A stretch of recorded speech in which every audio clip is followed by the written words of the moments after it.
কাম 25টা আছে আমাৰ সমষ্টিত আৰু এই 25টা কামেই দুৰ্নীতিবাজি আৰু দুৰ্নীতিবাজি ঠিকাদাৰসকলে সকলোখিনি শেষ কৰি দিলে। যি এটা কামত 40 লাখ 39 লাখ 45 লাখ ইয়াৰে চাওক আপোনালোকে কোনো ধৰণৰ কামেই হোৱা নাই।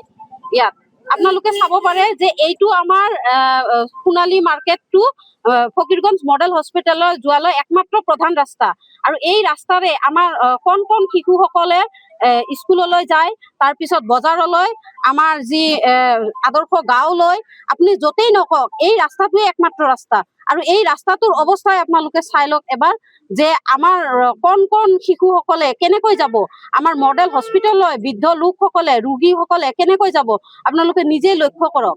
এটা কেনেধৰণৰ দুৰ্নীতি সংঘটিত হৈছে? ইয়াত দুৰ্নীতি বুলি ক'বলৈ গ'লে ইয়াত আমাৰ 6 বাৰৰ বিধায়ক যে আছে ৱাজেদ আলী ডাঙৰীয়া, তেখেতৰতো কোনো গাৰ নলৰে আৰু তেখেতৰে সমষ্টি এইটো।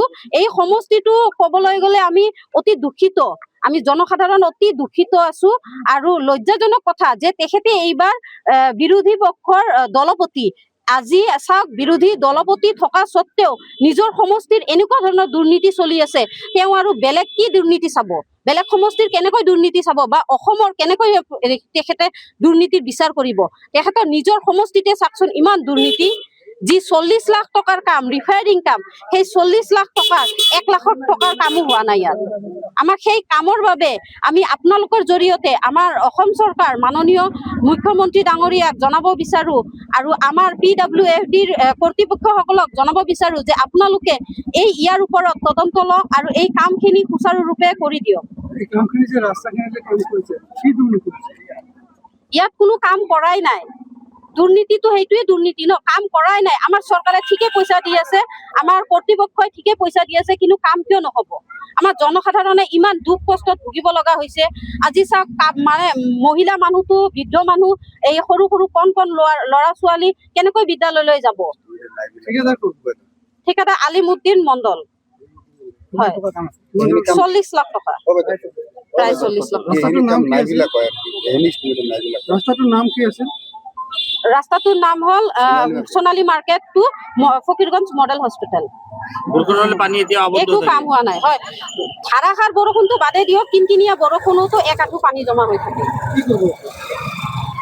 এতিয়া কি ক'ম, আপোনালোকৰ যোগেৰে মই এইখিনিয়ে ক'ম যে তেওঁলোকে সঠিকভাৱে কাম কৰক। আমাৰ যিখিনি চৰকাৰে যেনেকুৱা ধৰণৰ সুবিধা দি আছে সেই সুবিধাসমূহৰ মতে সেই টকাখিনি ভালভাৱে কাম কৰক আৰু সুচাৰুৰূপে কাম কৰক। যেহেতু আপোনালোকৰ চৰকাৰ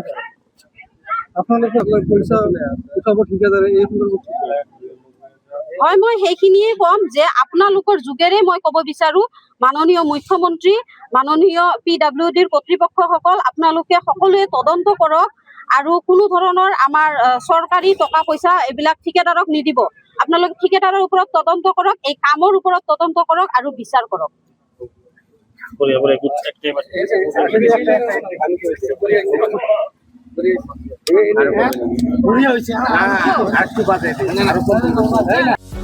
যিকোনো খবৰৰ বাবে যোগাযোগ কৰক আমাৰ এই নম্বৰত 9181 307 2221।